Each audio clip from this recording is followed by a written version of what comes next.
You're at a farm. All right. All right, so welcome everybody to Three Part Harmony Farm. How many of you have been here before? Been here? I don't want to give a boring tour.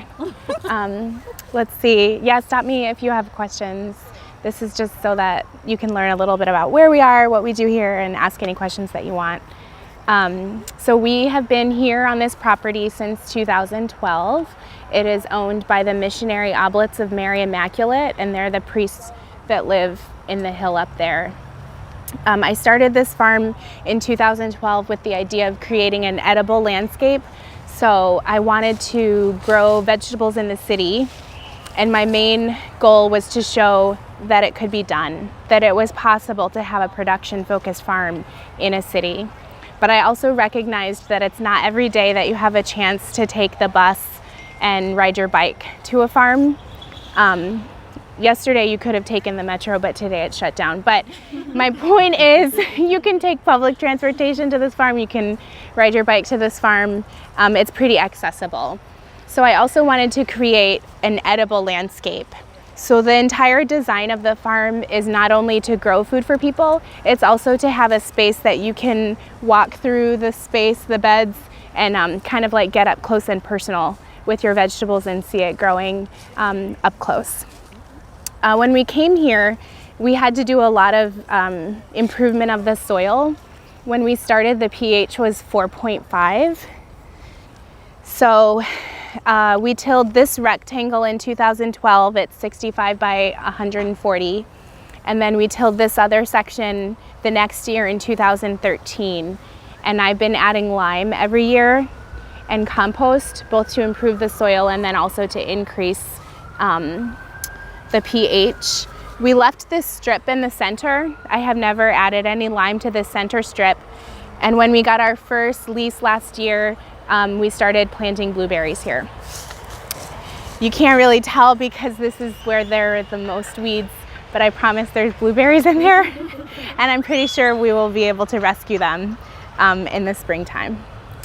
So in both rectangles here, we grow vegetables. There are 8 sections of 8 beds on each side, and I do a pretty traditional crop rotation here in a circle. So I tend to put the crops in the same family together, and then it'll go around in each season. We do really heavy planting here. I do a lot of companion planting and cover and intercropping. A lot of times we'll see it in a second, vegetables growing at different ages, because as soon as we take something out, we're putting something in. We don't really have the luxury of just having bed space be really open. If you do see open land, like these 5 beds right here, it's because we're planting them right now. So we can walk a little bit this way. What's this bush with the seeds on it? That's a pokeberry. It's a weed. A slightly poisonous weed, actually. I forgot. I couldn't remember what was in my pocket. So even though I'm land strapped here, and like I said, we try to do really like intensive planting for production, I do still always try to remember that the land needs rest, just like the farmers need a rest.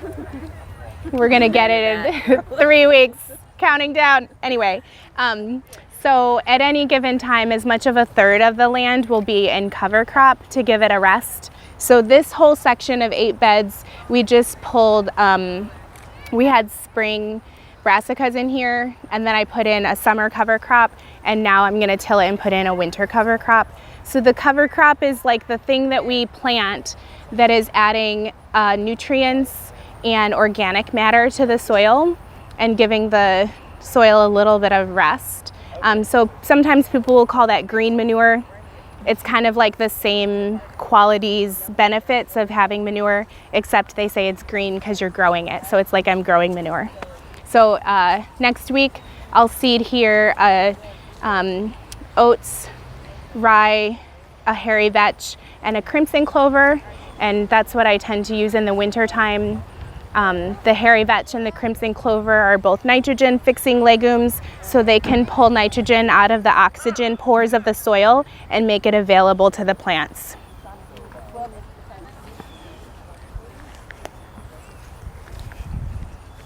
In this section here, you can see a little bit better the bed structure. And so now for the rest of the day today, whenever you see something like this bed here planted, these are carrots. Maybe this is a better example because at least we weeded this one. So these are carrots, right? All of the beds here are 3 feet wide. This is like the distance that I can straddle. So I like this distance. But our walkways are also 3 feet wide. And again, the purpose is so that you know you can walk through. We seed clover here, which is also nitrogen fixing. So our pathways are a living pathway that you can walk through and be really close and see the carrots growing. In this section, we've got some roots. We have parsnips, beets, carrots, and then also some bunching onions. And it's kind of hard to tell, but we're doing this intercropping over here where I planted these bunching onions 3 weeks ago and I let them establish themselves a little bit. And then we come back and squeeze in these baby romaine lettuce heads. So in as short as 3 weeks, I can start pulling the lettuce, and then the onions will have all this space. And then the onions will grow and then we can take them out.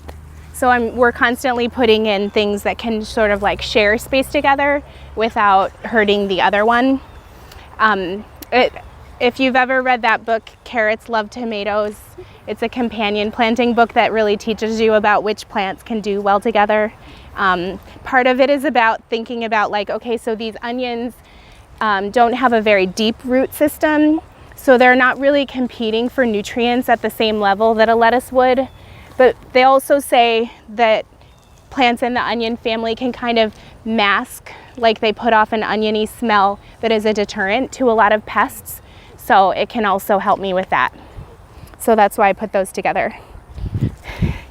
You can't quit. You see a weed, you just get the urge to pull. Yeah.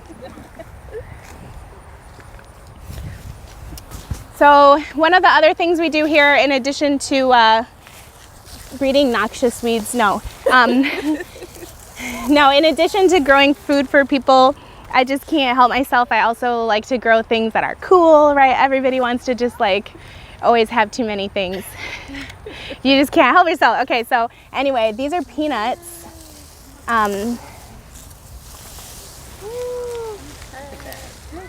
So Get pictures of that. I'm kind of interested in the idea of figuring out things that I can grow that have protein. I'm a vegetarian, but also we don't have animals. So I do a lot of legumes in our rotation, and part of that is to get more diversity. You can open that up. So just squeeze, sorry Holly, all that holy basil tea just went on my shirt. Just squeeze it.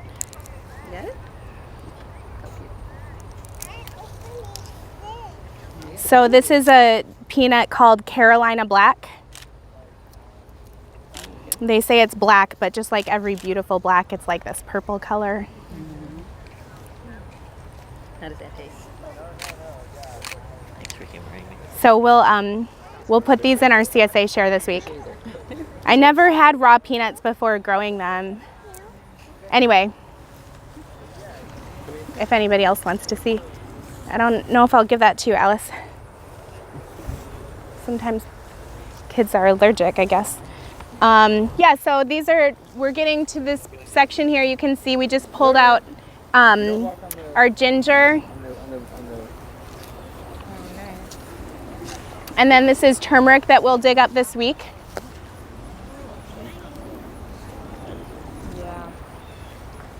What do you do with all your crops? Oh yes, I didn't say that part. So I would say like 70% of our distribution is through a CSA program, community supported agriculture. So this is it has from the beginning of this farm been primarily the way that I fund the operation is by asking people to pay for their produce in advance and become members of the farm. So in February, March, and April, when I'm buying 90% of the supplies, people have given me like a 0 interest loan basically. The money is in the bank and I know I can pay the bills and the staff And then we grow throughout the year, harvest once a week, and distribute at a community center in off of Georgia Avenue, which is also the home of a capoeira group. So we're there kind of like in that community center with this amazing capoeira group. And there's a lot of people here. Some of you are members of the CSA. And then also our CSA is a multi-farm operation. So because we only have a half an acre in cultivated vegetables here, we're seeing a lot of crops that we grow here, like the greens and the roots. But you might think about what was on your dinner plate last night, and you might recognize that there are a lot of crops that you eat that are not here. Things that we don't have space for, like melons and pumpkins and winter squash, potatoes, broccoli, cabbage. We don't have chickens. So all of these vegetables come from Gail's farm in West Virginia. Why don't you introduce yourself? Hi everyone, I'm Gail, Rainbow Hill Farm, and we participate in the CSA with Gail here at 3 Park Harmony Farm. I think this is really our first year participating, and we have a 19.5 acre property out there, but we only farm on 5 of those acres. We have a couple of greenhouses, we do the chickens, we did some ducks this year, lost about 20 of them to foxes and coyotes because everything is free ranged. And we pretty much use all the same practices as Gail do. We're certified organic as well, and we grow pretty much the gamut of vegetables there. So, yeah, sure. And some amazing broccoli. And the broccoli was really great this year, by the way. And the butternut squash and the acorn squash is coming next week in the CSA. My favorite. What farm did you say? What Rainbow Hill. Rainbow Hill. There are 4 other members in our group that distribute also through the CSA. One is Little Redbird Botanicals. Holly was just here a second ago. She's going to give a plant walk. So Holly is a medicinal herbalist. And so we say when we get herbs from Holly that the doctor is in the house. She keeps us well. I think we all would say that food is medicine. And, part of your being healthy is eating good food that comes straight out of the ground. But sometimes you do need a little something extra, and Holly is there to provide us with tinctures and salves. And she also makes really great mineral-infused vinegars that we give to our members in the spring when you're getting a lot of salad greens, just to keep it exciting.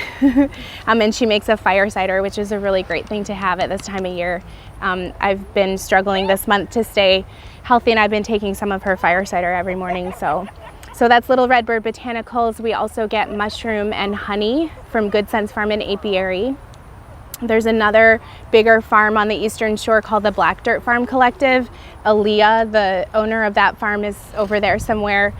They grow a lot of sweet potatoes out there on the Eastern Shore. That's really what they're known for. They have that sandy soil for the gigantic sweet potatoes. For those of you who've been getting them in the CSA, this has been a really great year for them. And then I guess that's it. Yeah. So our goal my goal is not just to be a farm in the city to grow good food, but also, one of the reasons why I started this farm not as a nonprofit was to be part of an economy that is supporting each other. And also, it's really important to me that people understand that monetary value of what we do. And so all the time when we're thinking about the relationship that we have with our customers, it is also important to me that that's expanding throughout the community and to other farmers. And specifically and primarily, we work with mostly majority women of color, women and people of color farmers. So we don't have any members of our farmer collective who are white men. Maybe if you know anything about the history of agriculture in this country, that's the demographic that doesn't really need any support. They have a lot of access to land, to privilege, accessing land, accessing support, loans, money, everything is harder for us. And so in our co-op, I think that's why it's super important for us to support each other and to help each other and to be in that community of folks, creating our own stronger economy. I was looking at some statistical data for some research I was doing just recently, and in the last U.S. Census of 2012, they actually showed a decrease in the number of women farmers, but not just women farmers, but minority women farmers in the United States. So we definitely need to get more women into agriculture in this country. I mean, it can be a very rewarding career and just a very healthy and just beneficial lifestyle for someone that doesn't want to sit behind a desk all the time to earn their living. Granted, it's not a glorified way to earn a living, but it can be very rewarding and just healthy, and you can just be such a happier person, I think, when you're out in the sun, getting all burnt up and just eating fresh vegetables on a regular basis. So, I'm hoping that we can start spreading the word more and getting more women into agriculture in this country, because we're definitely underrepresented. Is there any interaction with local universities? Not right now from my standpoint. I'm not sure if Gail is doing anything, but we're going to be doing some discussions this winter about trying to get some programs and stuff going next season. We're between two universities here. You might have noticed that Trinity is right there and Catholic is right there, but we don't really have any interaction with them. This farm is open 4 mornings a week for volunteers. Another thing that's really important to me is that people can come and work with us for 3 hours and then harvest their own vegetables. So there are multiple ways of participating in our community supported agriculture program. One is by paying in advance for your produce, which is important, like I said, for us to be able to buy our supplies and be financially viable. But another way is coming and putting in the sweat equity, which actually is very important. And there are many people here who come out once a week, even twice a week, and work with us in the fields and then take home their own produce. But so far, students haven't really come out. They are busy, I guess. I imagine Chick-fil-A is a little bit more convenient. Yeah. Let's go over here to the most exciting part, the greens. Everybody likes kale. What's that tall crop over there? Those are sunchokes, Jerusalem artichokes. So this is our fall brassica section. And like I was saying before, I do a lot of really intensive cropping. So we direct seeded these 2 rows of this green called Tokyo Bacana. It's like a cousin of Napa cabbage. And I've been harvesting it baby like this so that we can have it raw as salads. I feel like we haven't had as many salads in the CSA. So we've been doing that. And then after this was established, we came back in and direct seeded a line in the middle of broccoli rabe. So the broccoli rabe and the Tokyo Bacana are going to be a one-time harvest. And as we've been going through the last 3 weeks in a row harvesting these 2 crops, I've been putting in transplants of this lacinato kale. So if you came back here in 3 weeks, the only thing that you're going to see is a bed of lacinato kale planted like the Siberian kale. And we plant most things on like a 5-die, I guess you could say. So if you look here, you see like one here, and one here in a triangle. And if you just look at a block, it's 5 plants per block. So it's a really efficient use of the space, and that's how we plant most of our crops. We had a pretty devastating September in terms of weather, just like most farmers around here. It didn't rain for 3 weeks in a row, and that's usually, September is actually one of our biggest seeding times, apart from April and May. It's when I plant all the crops that we're gonna eat from October through the following May. We overwinter a lot here in the DMV and the Mid-Atlantic, especially in this city. Our temperatures here are actually about 4 degrees warmer than outside the city, just because we're insulated with all this concrete. And so we really do plant a lot of like greens that will overwinter. But in September, when we didn't get any hurricane rains, I ended up having to reseed this section 3 times. So before the last rain, I came out here and just threw a bunch of seeds in the ground because I just needed to get something else in the ground. So you can see I planted another bed of Tokyo Bacana here. There's 1, 2, 3, 4, 5, 6 or whatever rows here. And then I went back, and even before the seeds germinated, I transplanted white Russian kale in the middle just so that we would maximize the space. And so when we transplant this Tokyo Bacana, then what will be left is 1 row of this white Russian kale, and this kale will be in your spring CSA. We'll harvest it through May. How many people are in your CSA? We're at about 80 right now. We have a family size share and a single size share. So I think that you can make about 2 to 4 meals a week from your CSA. Does that sound right? I live with 7 people and it works out really well. Yeah. So you guys have a family share. Yeah. And you guys have a family share too. How do you do that? Do you make a lot of meals and freeze them? Or you just eat at home all the time? Cook a lot of the greens, yeah. The majority of our members have a single size share. So that would be like one person or a couple, or even a couple with a small child could do, or a few people that live in a house but who eat out a lot. I find that people in DC don't cook very much at home. Even if you want to, you have work events all the time where they feed you. So I trained for 5 years at a farm in Upper Marlboro, and we never let people do half shares ever. And now that's like my bread and butter. So that's just the city. Do you provide any restaurants?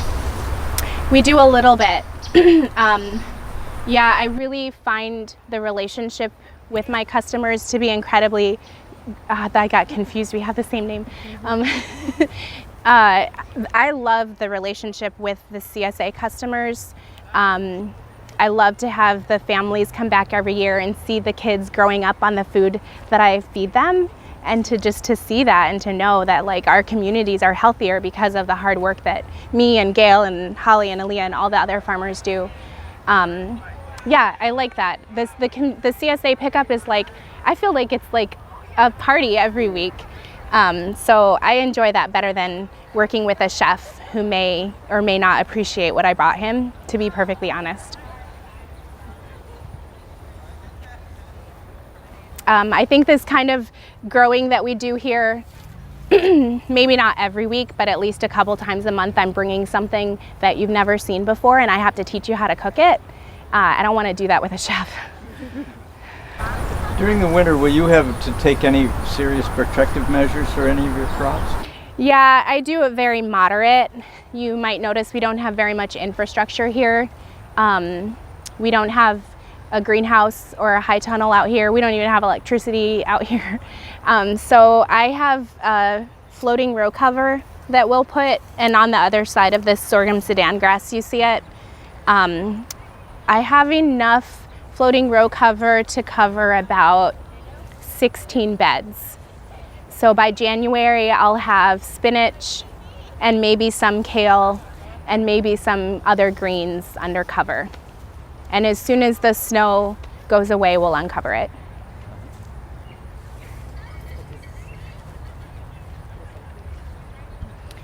Someone, not in this group, but someone else asked before about the work that we have done policy-wise.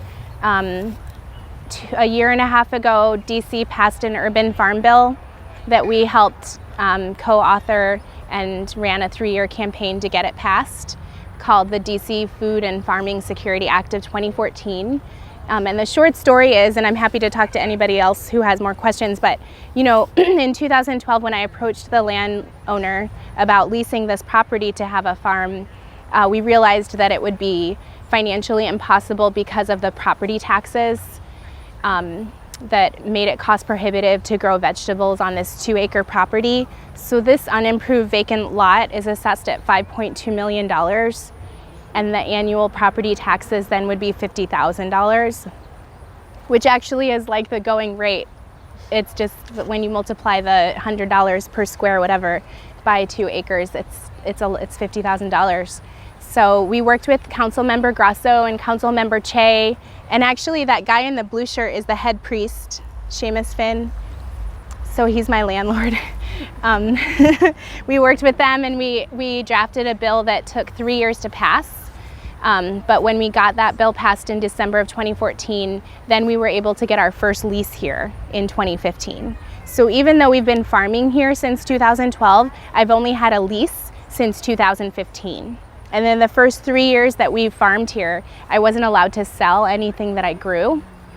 So the first few years, we basically were working on improving the soil and establishing the farm. And in a lot of ways, last year was our first year and our 4th year, kind of all at the same time. So we're really still a very new farm. And it worked out because really actually the soil couldn't have sustained the kind of production level that I do now. We've trucked in literally tons of compost. This is the first year that I didn't add compost to the beds. So farming in the city has a lot of challenges and is really expensive. Do you know who owns land up there? That's Trinity. And where do you get compost, that amount of compost?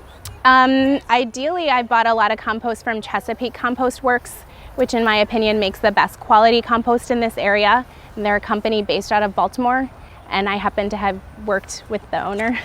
It's not just leaf cuttings and grass cuttings, is it? No. They have a real operation. They collect a lot of, they have contracts like with hospitals and schools, and then they add in other stuff. In bulk, I have bought spent mushroom compost. You can get that from Maryland and especially Pennsylvania and places where they grow a lot of cheap mushrooms. And I've gotten that delivered in a semi-truck before. So it adds a lot of volume to this clay soil, which helps, but it doesn't really add any value. There's no food in it. So Chesapeake Compost Works is making black gold. There's nothing better. I should have gotten paid for that. Do you make your own compost though? Not really. Growing vegetables is an incredibly time-consuming, labor-intensive thing. Taking care of a compost pile is another job. I would rather pay somebody to deliver me a truck. We have a compost pile over there that we add to, and it's passive, and we flip it twice a year. And it wouldn't make what I need anyway. How many times do you need to replenish? How often do you need to replenish the soil after you've put compost in, and then do you have to do it every 2 years? Or? Well, I mean, I don't really know the answer to that yet, right? In the first 3 years, I added 160 cubic yards of compost. And this year I added 0. I didn't learn how to grow vegetables using compost. I learned how to grow vegetables by taking care of the soil and planting cover crops. But when I got here, this place was on an IV drip. So that's why I put compost. I mean, I think once every other year, maybe we'll add a little bit of compost to the beds, maybe especially the ones where I'm growing roots. But ideally, we would be growing soil here and not having to buy off-farm, stuff all the time. I want to have a healthy, vibrant ecosystem. I mean, of course, I want to grow food, but not at the expense of depleting our most valuable resource, right? Which is the topsoil. Like a farmer's most valuable resource are the top 12 inches right here. And if I ever left this place, I'm taking it with me. Right? Is that in your contract? Lord, I guess I'll be bringing the tractor in, huh? No, the soil is the most valuable thing that we make. You talked to the guy in the blue shirt about that? My contract says all I have to do is turn it back to sod. How technical have you gotten into sort of the secrets of the soil, the biodynamics of the soil, the bacteria that replenish the roots? What have you done for that?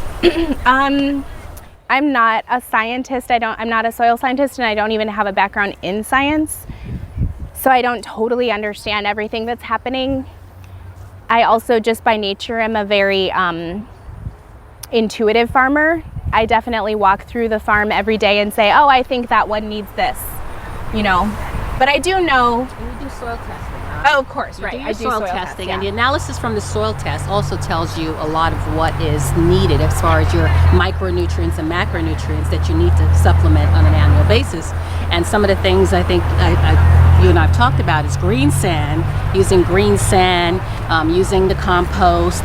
A lot of those things put together helps to add back a lot of the micronutrients that's being depleted and to keep the life of the soil evolving as well. What's green sand? Green sand is just a micronutrient that it's basically, I mean, they harvest it in New Jersey, they harvest it in different places. It pulls in a lot of minerals, micro minerals from the ocean, and there's companies that actually gets that, process it, package it, and sells it. And it's a certified organic item as well. And the cover cropping also helps to rebuild your your soil base Yeah. and the life in the soil as well. I would say my growing practices are like that I'm doing the same thing that everybody else is doing, and I'm Hope that everybody else is doing. right, all the people I know. What I'm not doing is testing my soil on a regular basis, like more than once a year, and doing the analysis ongoing, and really like looking like, you know, when you put your hand in the soil and you pull it up and you see the little like white threads in the soil, that's your mycorrhizal, like that's what's alive in the soil, right? Are those little threads. It's showing you like the organisms that are alive in the soil. I can see that with my naked eye, and I know what I'm doing to contribute to that, but am I measuring it in a laboratory? Do I know how much this year versus last year? I don't really have the capacity to get that deep into it. And you can tell by the look and feel of the vegetables, you know, if there's something deficient in the soil. Yeah. Because if your greens are not looking green, if they're looking more yellow or they're looking more withered, then you can tell that you need more nitrogen. I mean, like that kale, Yeah. that's some pretty nice kale right there. Yeah. Very healthy looking. You guys are getting this next week. Yeah, so that's why I say I'm more like an intuitive farmer. Like I look at my kale and I see that it's doing okay. I followed the recipe before we planted it. I bottom soak all the trays in a little fish emulsion, and I grow it in the potting soil that I mix myself. I know the green sand and everything that I'm putting into it. I'm just trying to do everything right and make sure that it's healthy all around so that I'm not putting out fires. And controlling insects? Again, the same thing, like, I mean, my main thing is like, if your plants are healthy enough, they're fending off the insects themselves. If you have bug infestation, it's because there's something wrong that you needed to do before the plants went in the ground. So, And you also grow a lot of flowers too, Gail. yeah. So a lot of the flowers that she grows help to bring a lot of beneficial insects Yeah. to balance and ward off a lot of bad insects. Yeah, I'm glad you're here. We've gone through our own pest problems in the beginning. We used to have problems with, you know, cabbage moths, and I would spray Dipel, you know, which is an organically approved pest control for that problem. But after 2 years, I stopped having problems with it, and I gave the package to somebody else that has problems with it. We, knock on wood, don't have that many problems with bugs here. Sometimes there's bugs, we have a problem, and I just stopped growing that crop, to be honest. Like we had a problem with leaf miners, and there's not really a good organic control, so I just stopped growing Swiss chard. Swiss chard. Yeah. What's your luck been with tomatoes and the disease of tomatoes, these leaves? Nobody can do anything about that. You grow tomatoes in the mid-Atlantic, you're gonna have fungus. Eventually it's gonna be the end of the tomato season. Take them out, plant the next crop. I mean, you can do everything that you can do to have them be as healthy as possible. Try to keep it dry, don't do overhead watering, you know, try to give them enough airspace. I mulch with straw so that they don't get splatter. I try to trim the bottom leaves so that none of the leaves are touching the soil, but eventually, and those kinds of diseases that get on the tomato are traveling with the wind from so far away. It kind of almost doesn't matter what I'm doing, it's what all these other people are also doing. It's coming from somewhere, it's gonna make it to your tomatoes.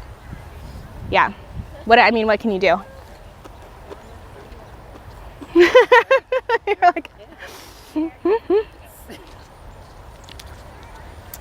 well, thanks everybody for coming. If you just came in at the end of the tour, I'll do another one. We'll start over here in a little while. There's games over here. They're planting garlic over here, and there should be music pretty soon over there, and there's lots of food. And like you just learned on the tour, all of these walkways are where you can walk through. If you see grass or clover growing, please do feel free. This is an edible landscape. You can get close and see all the vegetables growing. Yes. Thank you. Thank you. That's sorghum Sudan grass, or millet.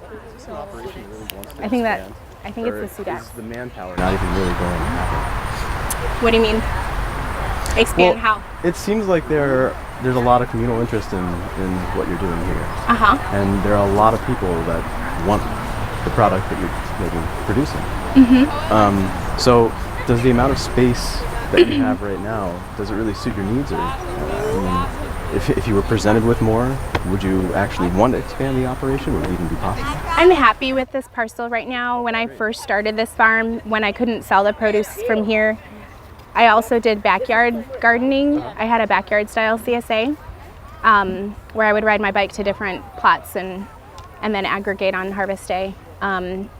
I have definitely tried to not bite off more than I could chew. That's why in 1 year I tilled this rectangle and the next year I tilled this rectangle. Last year we did the section on the fence and we put in 1,100 tulip bulbs. And then this year we're turning over another section over here to plant more flowers. I mean, you see the weeds that we have right here. And this is, you know, inevitable. In the organic farming situation, weed control is your biggest challenge. So I don't want to expand past this site at this point because I want to take care of what I have turned over. Right. You know, I get a lot of joy out of the relationship that I have with the other farmers who are here, and I visit their farms and also help them. So if I need my country fix, I can just go out to the Eastern Shore and spend all day digging up sweet potatoes, and then I can come back to the city and get on my bicycle. Sure. Just trying to get a sense of scale here. Yeah, I mean, this is still early in this farm's career. If somebody offered me more land right now, I don't think that I would do it, but maybe in another few years, I wouldn't mind having another growing site. Yeah. What's your name? Greg. Gail. Nice to meet you. Yeah. I'm actually with the University of Maryland, so I have no College Park. affiliation with these folks around here. Yeah. Okay. But this happens to be one of the sites that we've been given in the architecture department to work with for a communal garden. And This site? Yeah. So it sounds a little strange. I'm sure to hear that. I don't understand what you're saying. Oh well, nothing's actually happening. It's a studio project for the architecture department. Mm-hmm. And so it's essentially just a project that we're working on to see basically how we can work with the area, what we can do. Okay. So understanding what you're doing here is really important for Sure. us to understand what we're doing here. Yeah. Hi, I'm this is Gail. actually my- Nayab. Nice to meet you. Yeah. How's it going over here? we just Good. Can I actually, steal you for just a Yep. minute? I'm sorry, folks. You're I just need you to concentrate. Nico. No, sorry. What's your name? Nico. The first question. Welcome. It's very nice to meet you because I saw you next to your wife. Third question. How's it going? Yeah, nice big tour group. Well, we're not sure if we've gotten the spacing right. So Oh, look, see, Gail came over. She's going to help you. we did this one. And we did like three. Is that as deep as you can go? I mean, we can go a little deeper. Yeah. But then we're didn't wanna thinking go too deep. if we went, So we could push them deeper. but we thought if we stuck with doing it this way, we were going to run out. So then So we you want to fill up switched. 4 beds. Right, you want the 4 beds filled, right? I want the right spacing. I don't want to waste space. Okay. That's fine. Okay. So, So basically, if we don't fill up the 4 beds, do you that's care cool. about the beds? Or do No, you we're going to plant lettuce. Okay. Oh, see, okay. I'm sorry. I thought you had told me you wanted the 4 beds filled. I didn't want you to have extra garlic seed and not have a bed ready for you. Okay. All right. So this spacing. So we Keep can do this spacing is So we can perfect. drop Keep it. Okay. Okay. Do not let anybody plant this section and that section and then run out of seed and have nothing for the middle. Yeah, we're just going. No, they're So- just going straight down. Yeah. If you have a lot of people, sometimes that could happen if you're No, like we're not gets having out of a your breakout. control. Keep We're everybody watching together. everybody. Okay. That's the only thing I want. Okay. So over here, we had started doing every other hole because we thought We didn't know if we we need were to gonna spread run out. the because we were afraid we were going to run out. So basically, we have one here. it's here, like here. it's like a die. You know, it's like 5. It should be, yeah. I would say these holes are too close in line to each other. Okay. So over here. It should be at a diagonal. Okay. So here, would you think it's useful to pull out? I wouldn't undo work. Just leave it. Okay. That's why we did this as a test bed. Okay. And then Let's we experiment. came over here. This looks perfect. Make them all like that. Okay. okay. Christina, did you go to work today? I did. All right. Doesn't she look all fresh and lovely? She does. Clean, I know, it is. It's clean. Okay. So, Okay, so yeah, so we're doing like Hey, Laura. two and one in the center. Do you think we should start planting? We should probably finish planting here and then ease into this one. We could start never making know. holes. Let's get at least get the holes not made start over planting here, yet. but not worry Okay. about the planting All right, let's just hold yet. off on planting. And then you can, I brought the rakes out for you to cover. Yeah, I usually don't encourage people to cover until the whole thing is planted right. because That's you lose right. your spot. You're not. Yeah, that's why everything is still open. And if people are excited and nobody's allergic to straw, you could cut open some of those bales.